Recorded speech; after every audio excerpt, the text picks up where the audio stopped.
আশা করি তোমরা সবাই ভালোই আছো। আজকের আবার একটি নতুন অঙ্ক নিয়ে তোমাদের সামনে চলে এসেছি।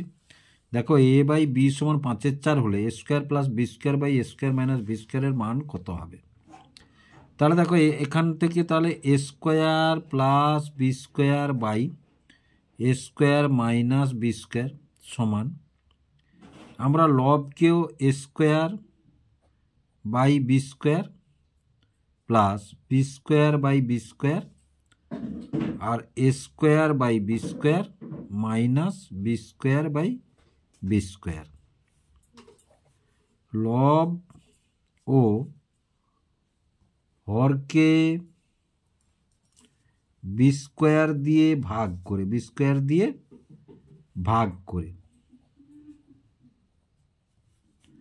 তাহলে আমরা কি পেলাম না, দেখো A square by B square plus 1 এই বি কেটে গেল by A square by B square minus 1 এই বি কেটে গেল সমান, এবার দেখো A by B plus 1 by A by B minus 1, গোটাটা যদি আমরা স্কোয়ার দিয়ে দিই, গোটাটাই না স্কোয়ার দিয়ে শুধু এটার উপরে স্কোয়ার দিতে পারি, আমরা এটার উপরে স্কোয়ার দিতে পারি। এবার দেখো এটা সমান কি আছে আমাদের অঙ্কে 5/4, তাহলে 5/4 স্কোয়ার প্লাস 1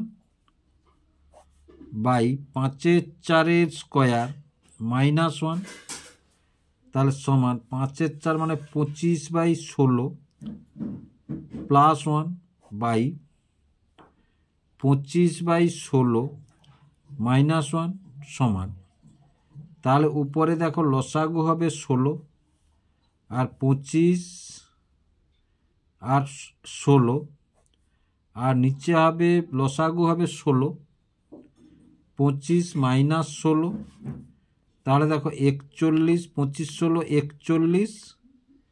41/16 আর নিচে 25 থেকে 16 গেলে 9/16।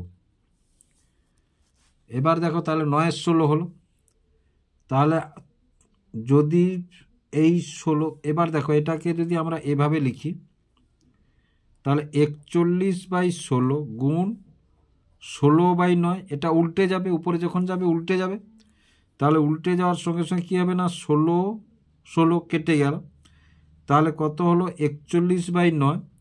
এবার দেখো এটা একটি অপ্রকৃত ভগ্নাংশ, তাহলে অপ্রকৃত ভগ্নাংশ 41কে যদি আমরা 9 দিয়ে ভাগ করি তাহলে 9×4 = 36, তাহলে 1×6 গেলে 5, তাহলে সমান 4×5=9, 4×5=9। তাহলে এটাই হলো আমাদের অ্যান্সার। তাহলে আশা করি তোমরা বুঝতে পারলে। যদি বুঝতে পেরে থাকো এবং ভালো লেগে থাকে তাহলে ভিডিওটিকে লাইক এবং শেয়ার করবে ও চ্যানেলটিকে অবশ্যই সাবস্ক্রাইব করবে নতুন নতুন ভিডিও পাওয়ার জন্য।